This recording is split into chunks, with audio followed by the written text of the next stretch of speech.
আপনি কি জানেন কেন বিশ্বকর্মা পূজার দিনকে আমরা কলকারখানা, যন্ত্রপাতি আর গাড়ি ইত্যাদির পুজো করে থাকি?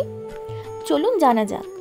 অনেক অনেক বছর আগে দেবতারা সুখে স্বর্গে বাস করছিলেন, কিন্তু এক সমস্যা ছিল।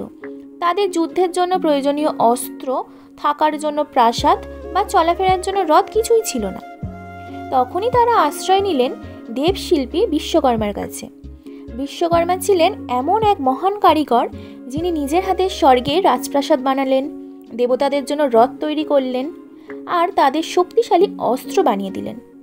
ভগবান বিষ্ণুর হাতে দিলেন সুদর্শন চক্র, ভগবান শিবের হাতে দিলেন ত্রিশূল, ইন্দ্রকে দিলেন বজ্র অস্ত্র।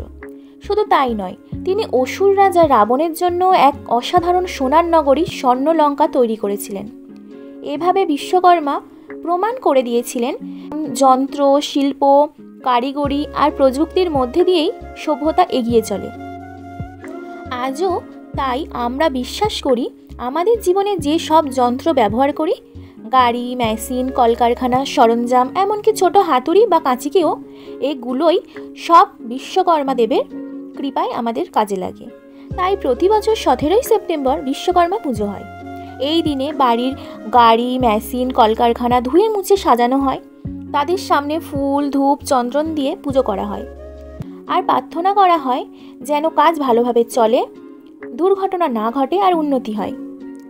আসল শিক্ষাটা হলো বিশ্বকর্মা পুজোর আসল বার্তা কর্মকে সম্মান করা, প্রযুক্তিকে শ্রদ্ধা করা আর পরিশ্রমের মূল্য দেওয়া। কারণ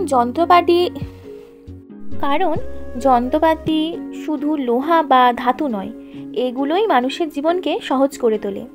আপনি কি এই গল্পটা আগে জানতেন নাকি নতুনভাবে শুনলেন? গল্পটা কেমন লাগলো কমেন্টে জানিও, আর এরকম ধরনের গল্প শোনার জন্য আমার চ্যানেলটাকে সাবস্ক্রাইব করে রেখো।